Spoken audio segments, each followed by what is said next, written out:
The call came on a Tuesday, exactly 15 years after my father told me I wasn't worth the air I breathed. I was in the middle of a board meeting when my assistant slipped me a note.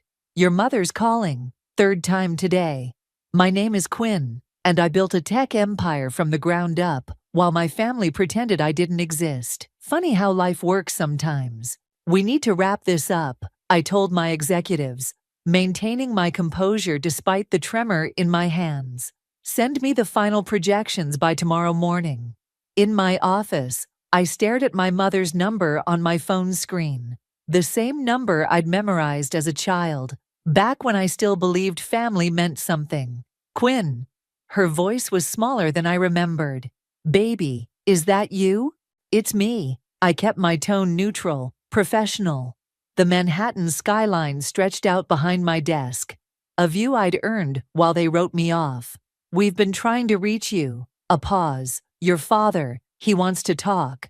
I almost laughed. 15 years of silence, and now he wants to talk. "Things are different now. We've seen you in the papers, on TV, your company, what you've built." She trailed off, probably remembering the day they kicked me out. I was 17 then. Dad had gathered everyone in the living room. Mom, my brothers Damon and Rodney. "No daughter of mine is going to waste time with computers," he'd declared. "You'll marry well, that's your purpose." I'd refused, packed my bags that night. "Quinn?" Mom's voice pulled me back. "There's a family dinner on Friday. Please come." "Why should I?" "Because," she hesitated, "your father's business. We're struggling. The market crash hit us hard. He needs my money." I finished for her. "That's what this is about." "No. We want to make amends. We were wrong, Quinn. So wrong." I swiveled in my chair, watching my reflection in the window. The scared teenage girl was gone, replaced by a woman in a tailored suit who controlled $1 billion tech company. "Text me the details," I said finally. "I'll think about it." After hanging up, I called Kayla, my business partner, and the only person who knew the full story of my past.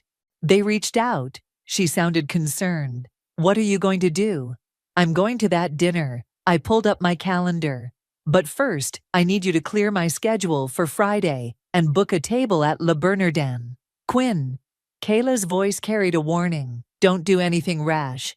"Rash? No." I smiled, remembering how Dad used to parade my brothers around at business functions while I sat in the corner, invisible. "I'm going to do something spectacular." That evening, I dug out an old photo album I kept locked in my desk. There I was, 12 years old, proudly showing Dad the computer program I'd written. He wasn't even looking at me. Next to it, a picture of Damon receiving a sports trophy, Dad beaming with pride.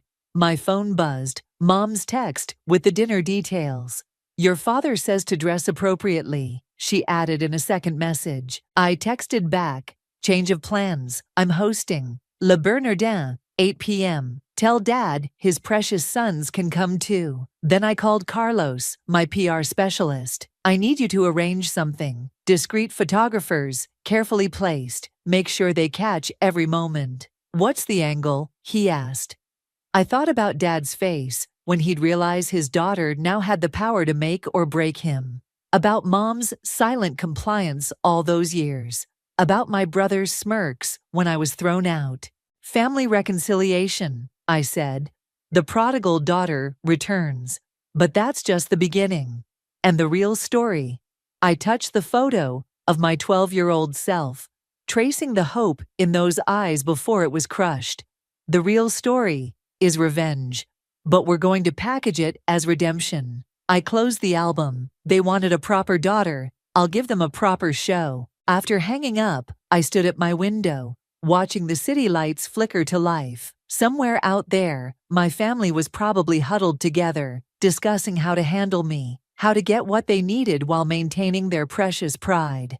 Let them plan. Let them think they could manipulate me. I'd learned from the best after all. Friday couldn't come soon enough. I had 15 years of silence to fill, and I was going to make every word count. They wanted my help? They'd get it, along with a very public lesson in karma.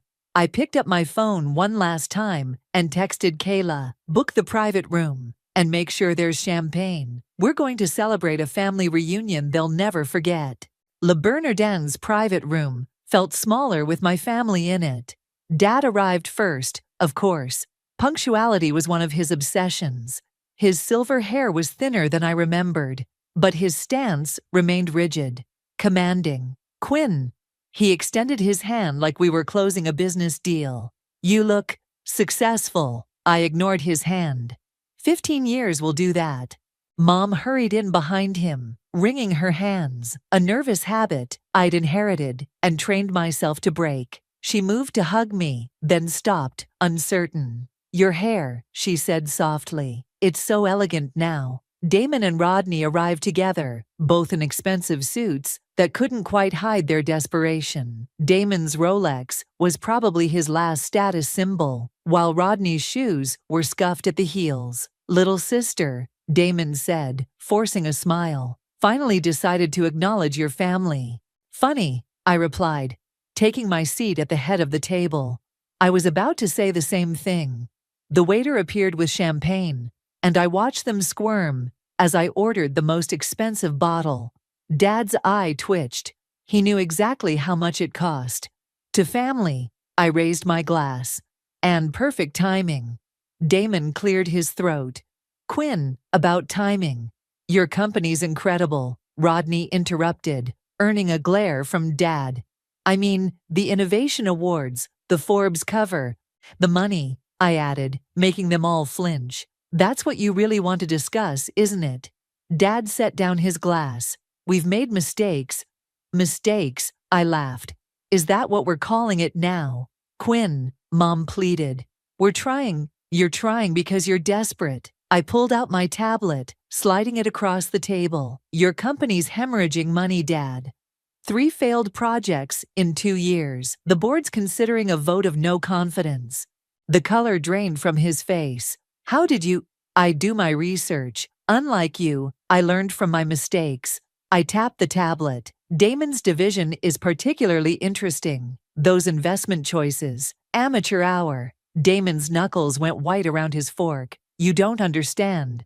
"Actually, I do. Better than anyone." I leaned forward. "You need my help. My connections. My money. But mostly, you need my name." The waiter arrived with appetizers, and we all pretended to be fascinated by our plates. "What do you want?" Dad finally asked, his voice rough. "I'm hosting a gala next month, Women in Tech Initiative. Very prestigious, lots of media coverage." I watched their faces carefully. "You're all going to attend, as my loving, supportive family." Rodney frowned. "That's it?" "Oh, there's more." I smiled.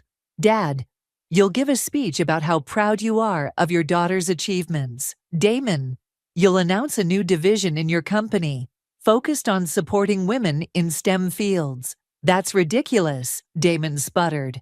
"Our shareholders will love it. Trust me, I've done the math." I turned to Mom. "And you, Mother, will be the face of a new scholarship program for girls interested in technology." The silence was deafening.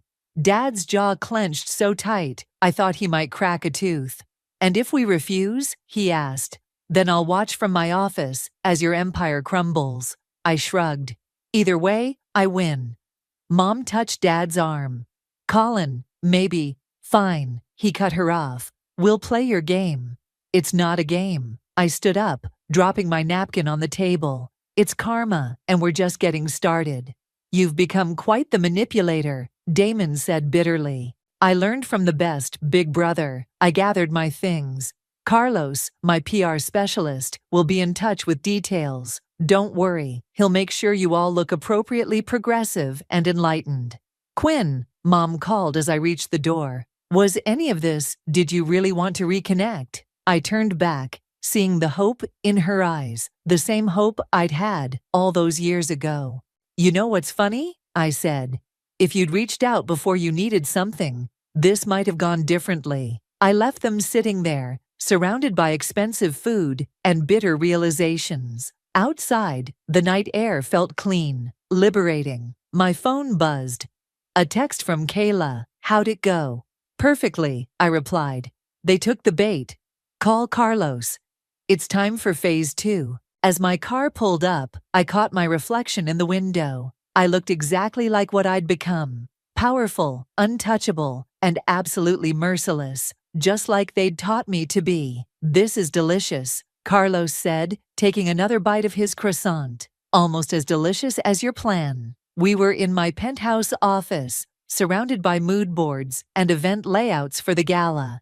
Kayla sat cross-legged on the floor, sorting through potential media contacts.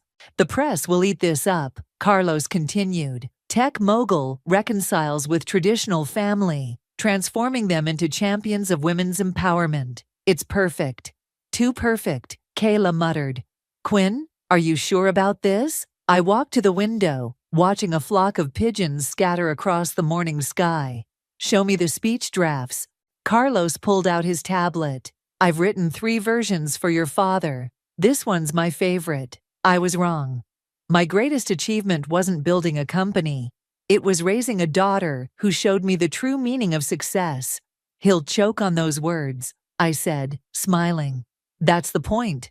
Carlos swiped through more documents. Damon's announcement about the women's STEM division is ready too. We've already leaked hints to industry blogs. My phone buzzed. Speaking of Damon. Excuse me, I said, stepping into the hallway. We need to talk, he growled. Alone. 20 minutes later, I found him pacing in the lobby of my building. He looked worse than at dinner, tie loose, hair disheveled. Making me come to you? He sneered. Power move. My building, my rules. I led him to a private conference room. What do you want? He ran a hand through his hair. This little revenge fantasy of yours. It needs to stop. Or what? You don't understand what's at stake. He slammed his fist on the table. Dad's company isn't just struggling. We're weeks away from collapse. The board meeting next month. I know all about the board meeting. I sat down, crossing my legs. Just like I know about your offshore accounts. His face went pale. How did you? The same way I know about Rodney's gambling debts. The same way I know Mom's been secretly taking anti-anxiety medication for 20 years. I leaned forward. I did my homework, Damon. All of it. So this is blackmail?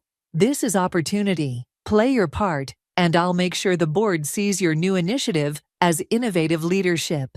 The women's STEM division will attract fresh investors, positive press. And if I refuse, then I'll watch you drown. I stood up. Just like you watched them throw me out. He grabbed my arm as I turned to leave. You were always the smart one, he said quietly. Even back then. I should have. I pulled away. Should have what? Stood up for me? Protected your little sister. I was afraid, he admitted, of disappointing him, of losing my place. And now you're afraid of losing everything. I straightened my jacket. Funny how life works out. Back in my office, Kayla and Carlos were arguing over seating arrangements. The media needs clear sightlines, Carlos insisted. Every camera should capture their faces when Quinn announces the scholarship program. Speaking of which, Kayla interrupted as I entered. We need to talk about your mother. What about her? She called while you were gone, wanted to meet for coffee. Kayla hesitated. She seemed different. I remembered Mom's face at dinner, the way she'd almost hugged me. Different doesn't change anything, doesn't it? Kayla stood up. Quinn, I've known you for 10 years. You're not just doing this for revenge. Stay focused, I snapped. Carlos, what's next? He checked his notes. We need your family's measurements for the gala outfits, and we should schedule a photo shoot. Something casual, showing the reconciliation process. Fine, I picked up a layout board. What about the scholarship announcement? Already trending on social media, he grinned. The mysterious tech CEO planning something big. Speculation is through the roof. My phone buzzed again, Dad this time. I ignored it. Quinn, Kayla said softly. What happens after, when the gala's over? I stared at the mood board. At the perfect family portrait we'd create. They learn their lesson. And you? What do you learn? Before I could answer, my assistant rushed in. Ms. Quinn, your brother Damon is talking to reporters in the lobby. What? I pulled up the security feed. There he was, surrounded by journalists, looking straight into the cameras. My heart stopped. He's going off script, Carlos said, already dialing his contacts. I watched Damon's lips move, unable to hear his words, but recognizing his expression, the same one he wore the night I left.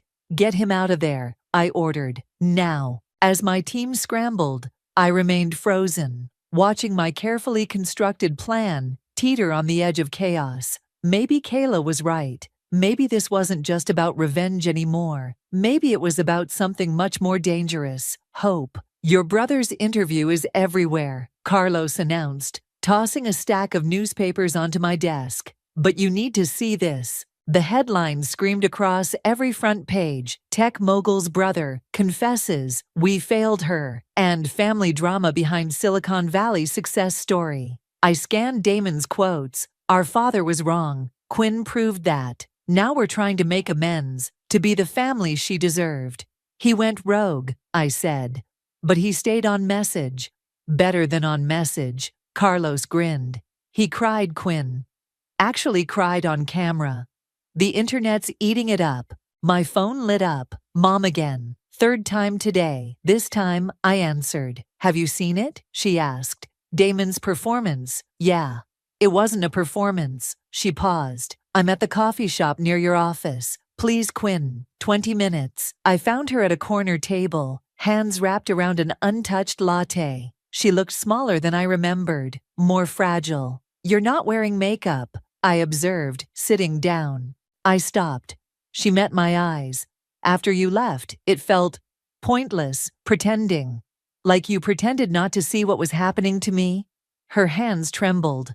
I was weak. Every time he dismissed you, I died inside. But I stayed silent. For 15 years. No.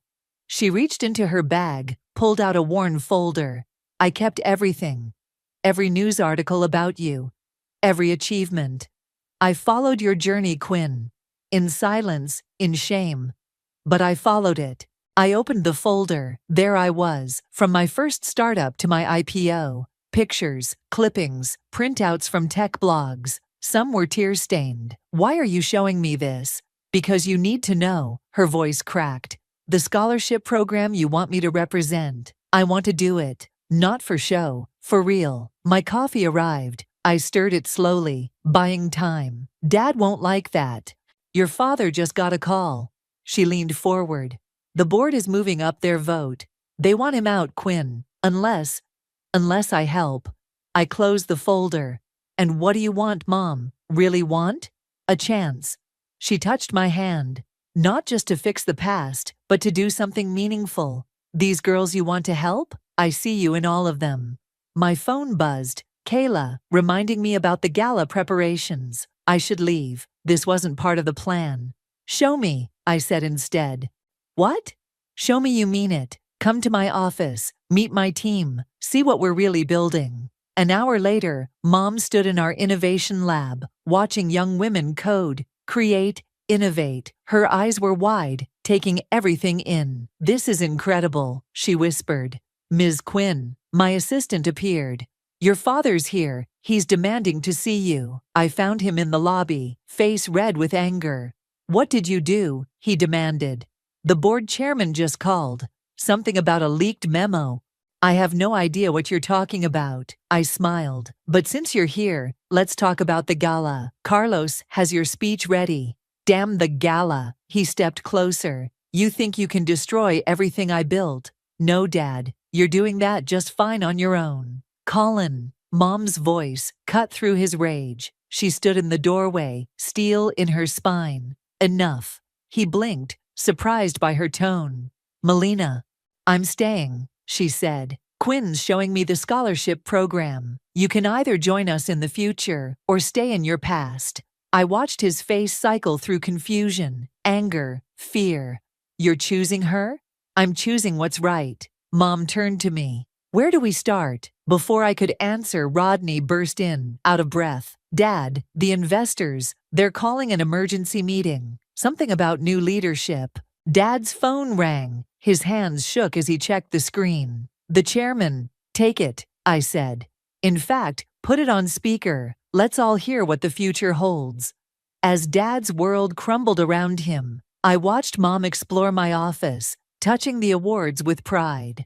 Rodney collapsed into a chair, looking lost. Somewhere in the building, Damon's interview was probably still playing on loop. My phone buzzed one last time. Carlos, everything's proceeding as planned. But Quinn, are you sure you want to go through with the final phase? I looked at my family, scattered and broken, and maybe, just maybe, ready to rebuild. Stand by, I texted back. The game's changing.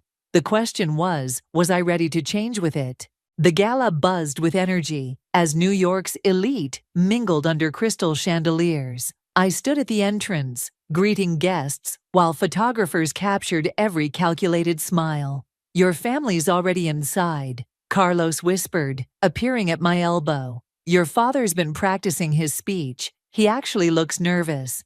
Good. I smoothed my midnight blue gown. Where's Mom? Talking to the scholarship candidates. She's a natural, Quinn. Those girls adore her. I spotted Damon across the room, surprisingly at ease, as he discussed the Women's STEM initiative with a group of investors. Rodney hovered nearby, actually paying attention for once. Ms. Quinn? A young girl approached, maybe 17, clutching a tablet.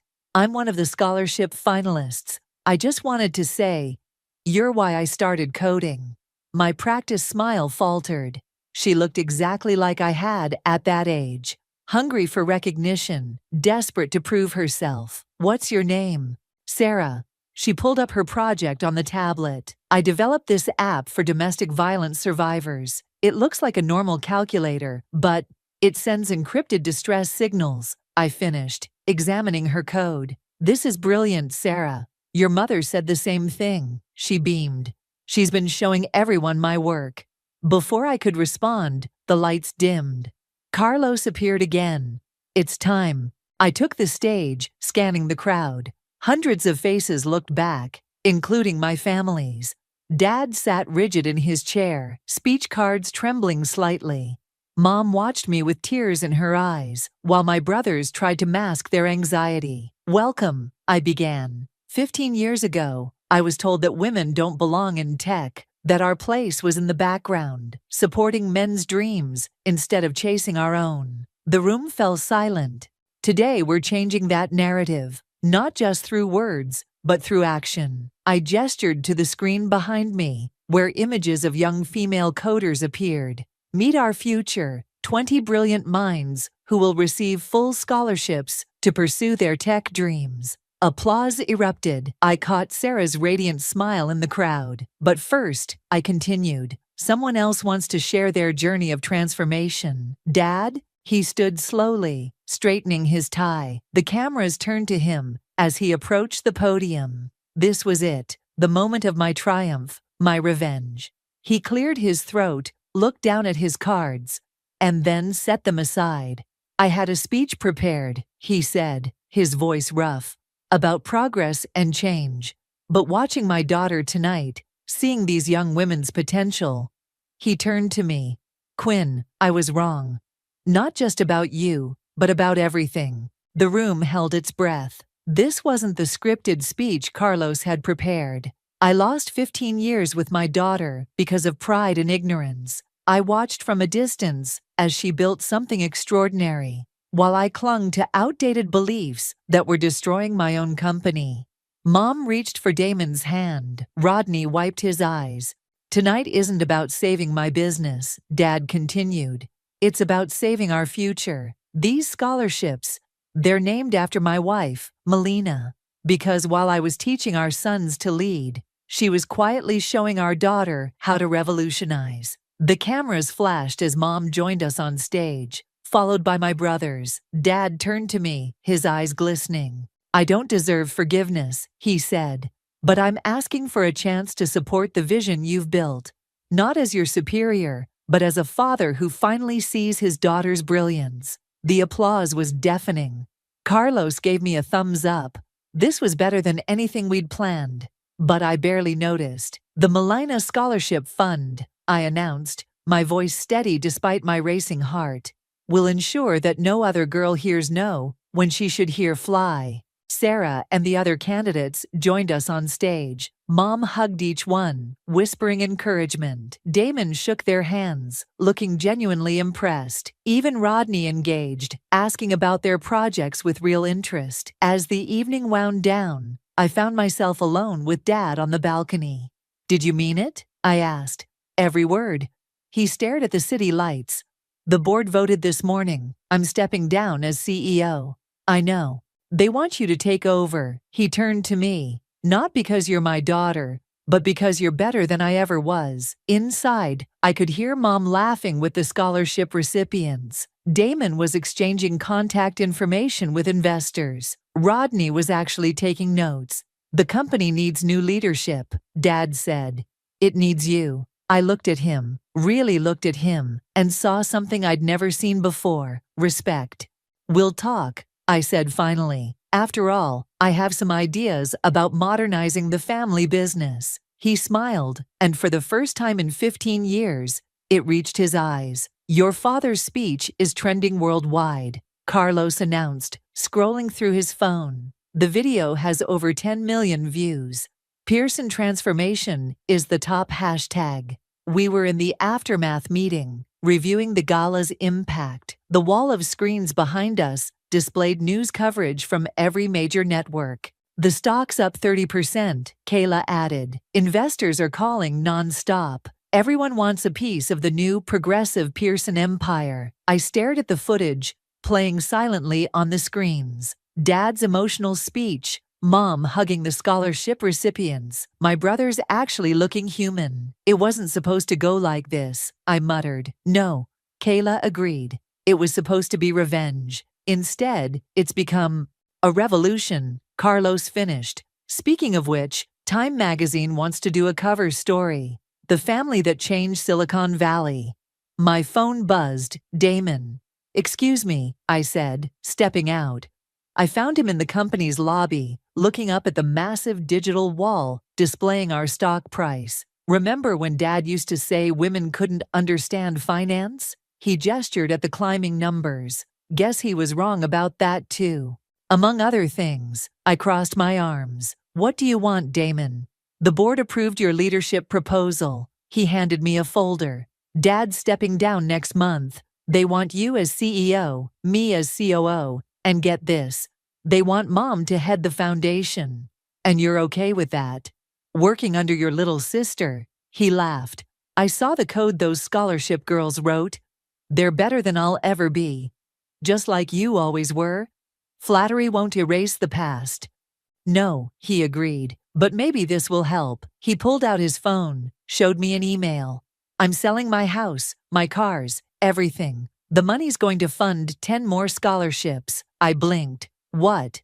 "Rodney, too. He's actually meeting with Sarah right now. She's helping him develop an app for gambling addiction recovery." Before I could respond, Mom burst in, practically glowing. "Quinn, the foundation just received $1 million donation. Anonymous, but," she hesitated, "it's from your father. He sold his golf club membership and his collector cars." I sat down hard on a nearby chair. This wasn't how revenge was supposed to feel. "There's more," Damon said. "Show her, Mom."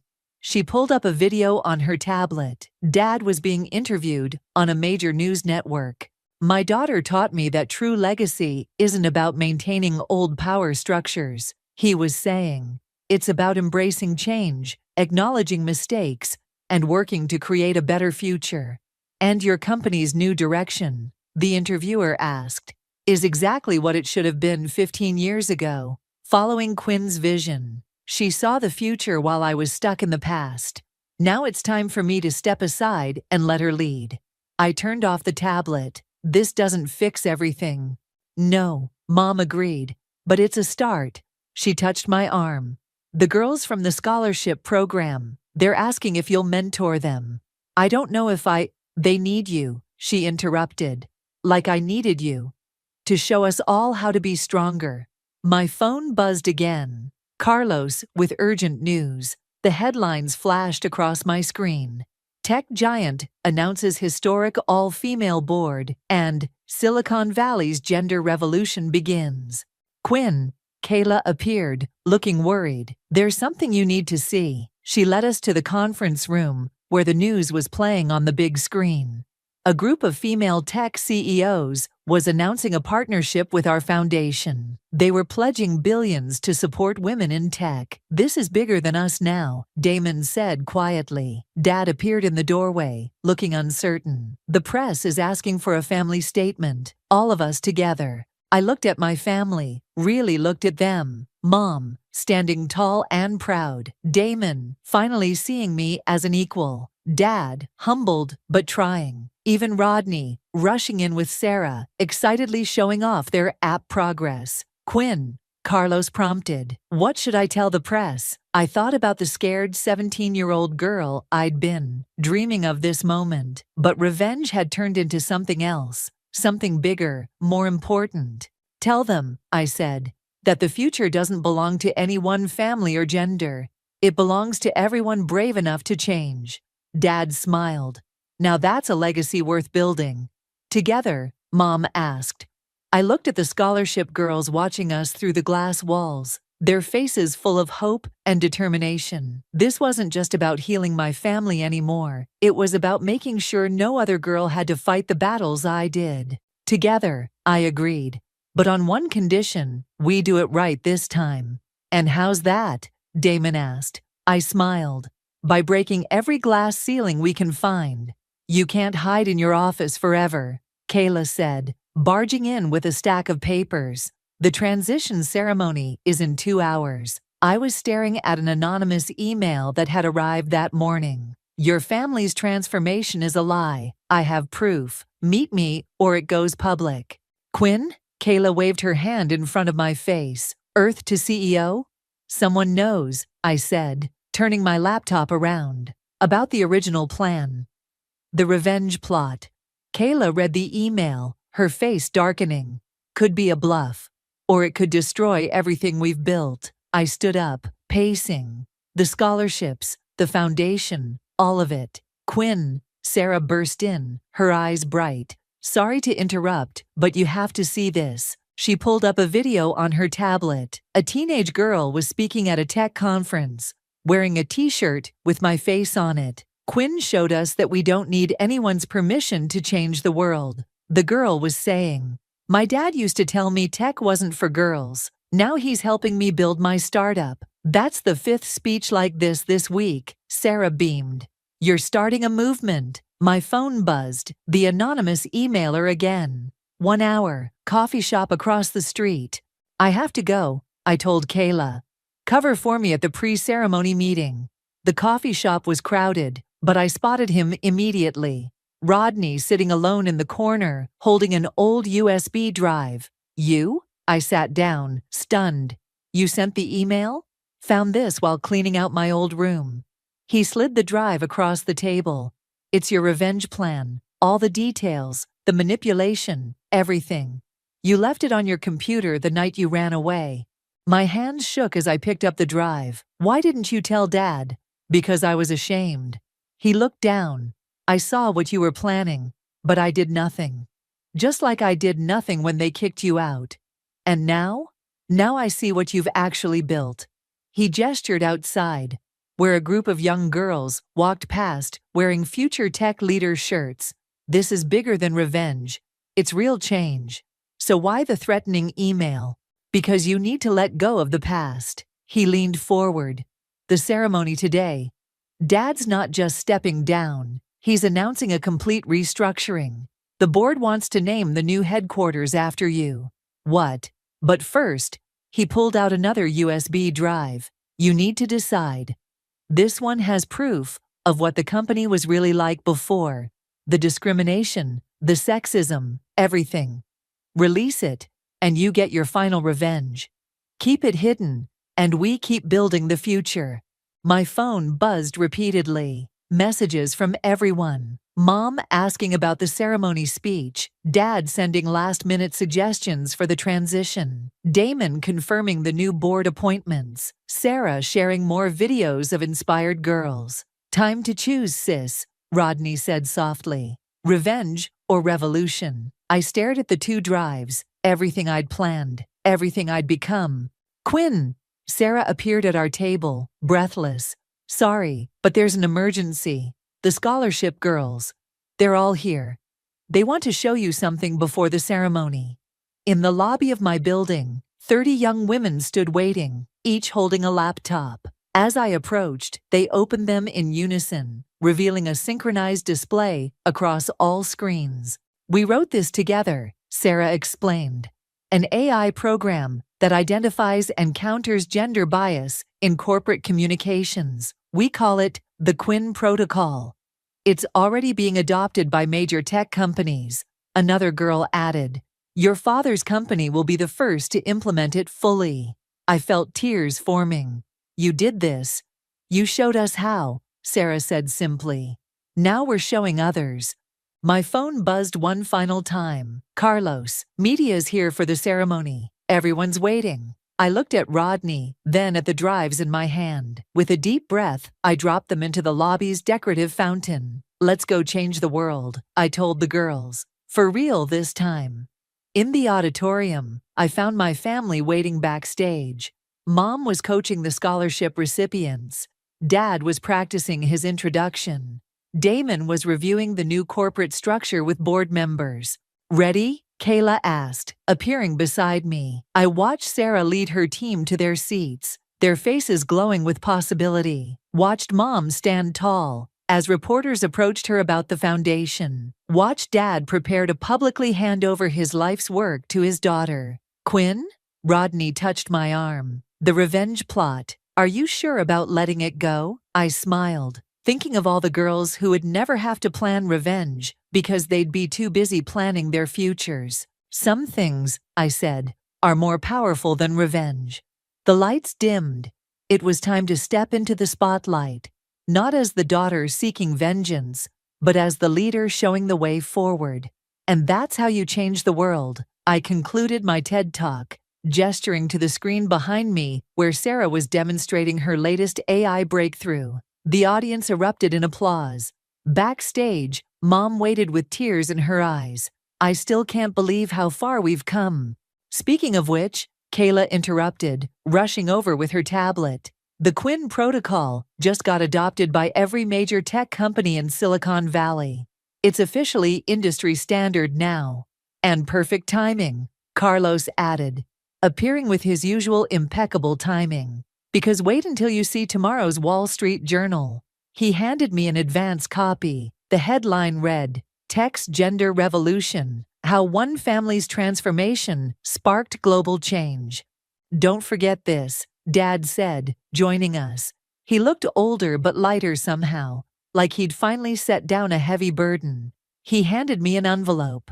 Inside was a letter from a father in Seattle. "My daughter showed me your story. Yesterday, I apologized to her for the first time for dismissing her dreams. Today, we're building her first robot together. We get hundreds like that now," Damon said, scrolling through his phone. "The foundation can barely keep up with the applications." "Quinn," Sarah burst in, her face flushed with excitement. "The United Nations just confirmed. They want us to launch the Global Mentorship Program next month." I smiled, remembering the scared teenage girl I'd been, plotting revenge in her bedroom. If only she could see us now. "Ms. Quinn?" A small voice interrupted my thoughts. A young girl, maybe 12, stood clutching a laptop. "I'm sorry to bother you, but could you look at my code?" "Of course." I sat down, patting the chair next to me. "Show me what you've got." As she opened her laptop, I noticed my father watching us, his eyes soft. He walked over, pulled up a chair. "Mind if I learn too?" he asked the girl. She beamed. "I'm building a program that helps kids stand up to bullies. See, it works like this." Rodney joined us, then Damon, then Mom. Soon we were all huddled around the laptop, watching this young girl explain her vision for a better world. Quinn, Carlos called softly. The press is asking about the family photo. I looked at my family, really looked at them. Mom, now a fierce advocate for women's rights. Dad, mentoring young girls in coding. Damon, revolutionizing corporate culture. Rodney, using tech to help addiction recovery. All of us, transformed. Actually, I said, let's make it bigger than family. We gathered on stage. My family, Sarah and her team. The scholarship recipients, mentors, and that brave little girl with her anti-bullying code. Hundreds of faces, all part of this revolution. Wait, the photographer said, we need a caption. I thought about the USB drives at the bottom of that fountain, about revenge transformed into revolution, about fear turned into force for change. How about the future is all of us, Sarah suggested. Perfect, I said, as cameras flashed. Later, in my office, I found one last letter on my desk. It was from my younger self. I'd written it the night I left home, full of anger and plans for revenge. Dear future me, it began. I hope you make them pay for everything they did. I picked up a pen, turned the letter over, and wrote, Dear past me, we did something better than make them pay. We made them change. And in doing so, we changed too. Your anger built a revolution. Your pain created possibility. Your revenge became redemption. You won't believe this now, but someday Dad will teach coding to young girls. Mom will fight for women's rights. Your brothers will champion change. And you? You'll help thousands of girls write their own stories. That's the thing about revenge. Sometimes it transforms into something more powerful. Hope. Keep coding. Keep fighting. Keep believing. Love, Quinn. A knock at my door. Sarah again. Ready? The new scholarship candidates are here. I stood up, tucked the letter into my desk. Through my office window, I could see the city skyline, dotted with buildings where women now led companies, where girls learned to code, where the future was being rewritten. Quinn? Mom called from the doorway. Your father wants to show the girls his new mentorship program. I smiled. Tell them I'm coming. We've got work to do. Because that's the thing about changing the world. It's not about revenge or redemption. It's about revolution. And revolutions, they never end. They just grow bigger, stronger, more unstoppable, just like us.